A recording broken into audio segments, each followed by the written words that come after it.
ہمارے سماج میں دو برائیاں پائی جاتی ہیں جو نبی اکرم صلی اللہ علیہ وسلم کے زمانے میں صحابہ میں نہیں پائی جاتی. پہلی برائی، ہمارے پاس لڑکی کی طرف سے رشتہ آنے کو معیوب مانا جاتا ہے، برا مانا جاتا ہے. دوسری برائی یہ کہ ہمارے پاس لڑکی اظہار نہیں کر سکتی کسی سے محبت کے بارے میں، ورنہ اس کا باپ اس کا گلا وہیں دبا دے گا.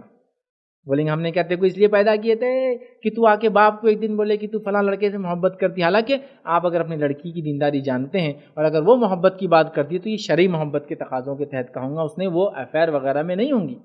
تو آپ سن سکتے ہیں، اس میں کوئی حرج نہیں، کوئی حرج نہیں. بلکہ بچوں کے اشاروں اور کناروں کو تو والدین نے سمجھنا چاہیے. آپ آئیے قرآن کا واقعہ پڑھیے. قرآن کے اندر اللہ رب العزت نے فرمایا کہ وہ جو بزرگ شخصیت تھے، ٹھیک ہے، جو بزرگ تھے، بہرحال شیخ کبیر کا لفظ قرآن نے استعمال کیا، جو کہ کہاں مدین کے رہنے والے شیخ تھے. وہ لوگ تفسیر میں لکھتے ہیں کہ وہ جو ہے شعیب علیہ السلام تھے بہرحال. اور موسیٰ علیہ السلام جب اجنبی ایک دوسرے ملک سے مال سے بالکل خالی ایک وطن میں آتے ہیں اور وہ دو لڑکیاں آتی ہے جو آتی تو پہلے لیکن پانی بیچاریوں کی بکریاں بعد میں پیتی ہے. موسیٰ علیہ السلام پانی پلاتے ہیں اور پھر ان کے گھر تک جاتے ہیں تو ایک لڑکی دونوں میں سے ایک جا کے اپنے والد سے کہتی ہے کہ میرے والد کہ یہ لڑکا بڑا ایماندار اور طاقتور.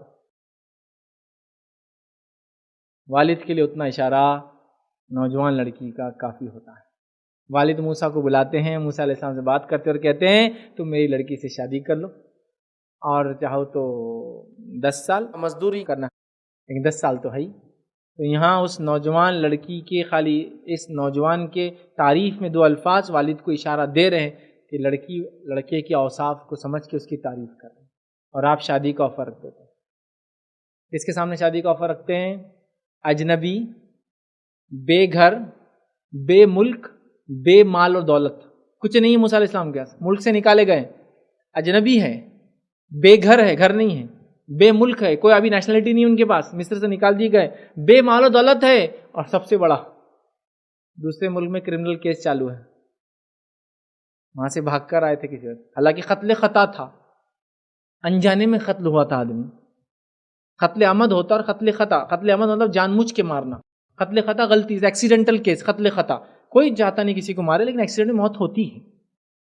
تو ویسا موسیٰ علیہ السلام نے چاہا تھا بچانا، پنچ مارا اور وہ مر گیا. قتل خطا. ڈاکٹر جو کرتا آپریشن وہ کوئی قتل کی نیت تھوڑی کرتا، لیکن لوگ مر جاتے پھر بھی. خطا ہوتی ہے، اس مسٹیکنلی ہوتا ہے، وہ کوئی جان مجھ کے نہیں کرتا. ڈاکٹر کوئی جان مجھ کے نہیں مارتا ایکسیڈنٹ کے اندر، ٹھیک ہے. تو بہرحال قتل خطا تھا لیکن کیس تو تھا، سمجھ رہے آپ بات کو. تو لہٰذا انہوں نے نکاح کر دیا.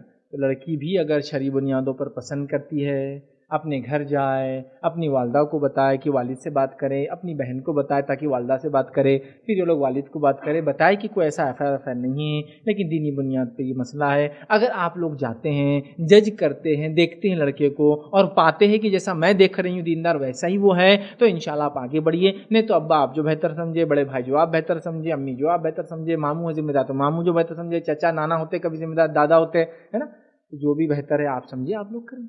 یہ طریقہ ہے اس کا. السلام علیکم ورحمۃ اللہ وبرکاتہ. ناظرین اکرام، اسلامک ٹی وی اس چینل کو ابھی تک جنہوں نے سبسکرائب نہیں کیا ہے برائے مہربانی اس چینل کو سبسکرائب ضرور کریں اور ہر دن کی اپڈیٹ کے لیے اس کے ساتھ ہی ایک بیل، ایک گھنٹی کا نشان آئے گا، اسے آپ ضرور پریس کریں اور اسے دبا کر آپ ہمارے ساتھ تعاون فرمائیں. جزاک اللہ خیر. السلام علیکم ورحمۃ اللہ وبرکاتہ.